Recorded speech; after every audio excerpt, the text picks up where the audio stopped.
Alors vous allez enregistrer votre document sous un autre nom. Peut-être même 2 fois de suite, je conseille, comme ça on est certain que par exemple ici dans la version 5 chez moi, ce que j'ai actuellement va rester. Je ne vais pas l'écraser par erreur, puisque tout de suite après j'enregistre une version 6.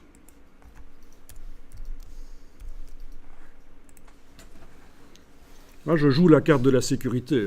Quand je fais des créations, je préfère, quitte à les effacer après quand le travail est fini, et effacer plein de versions qui ne sont plus utiles, bien sûr.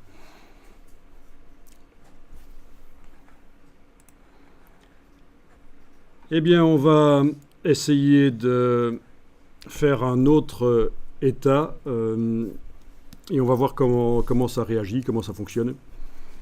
Donc, vous allez dans la palette des calques et vous allez temporairement masquer...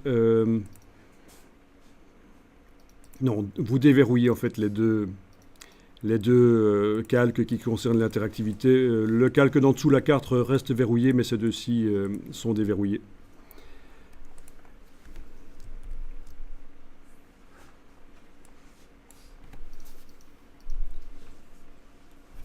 Vous allez faire tout sélectionner.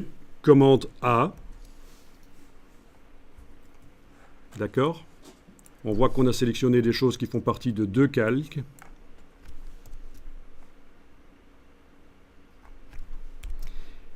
Vous faites un édition copier.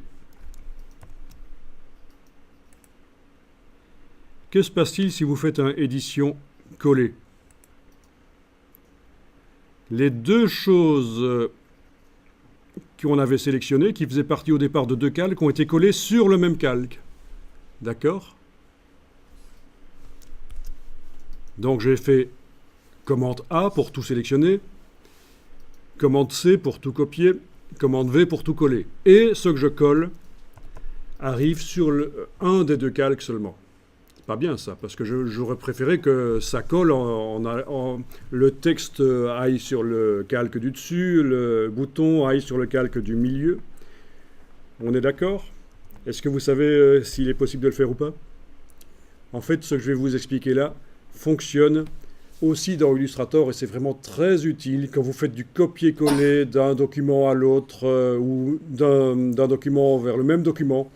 Vous pouvez faire en sorte que les objets aillent sur le calque correct. Chaque objet qui fait partie du groupe d'objets que vous avez sélectionné, des objets que vous avez sélectionnés et copiés, ils vont aller sur le bon calque quand vous les collez. Alors vous allez annuler le collage là. Édition, annuler, coller. Donc je me retrouve avec mes objets qui sont sélectionnés. Je les copie.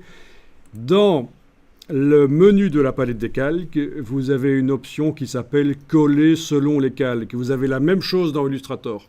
C'est une fonction dont on ne parle pas souvent, mais elle est très intéressante. Vous allez l'enclencher. Donc dans le menu de la palette des calques, vous enclenchez l'option « Coller selon les calques ». Voilà, elle est enclenchée, le petit V est en face. Quand je retourne dans le menu, on le voit, le petit V est en face. Coller selon les calques. À partir de là, quand vous avez donc tout sélectionné et copié, quand vous collez, les choses collées vont chacune dans le calque qui leur correspond. Retenez bien cette fonction, c'est super intéressant. Et encore une fois, ça marche comme ça aussi dans Illustrator.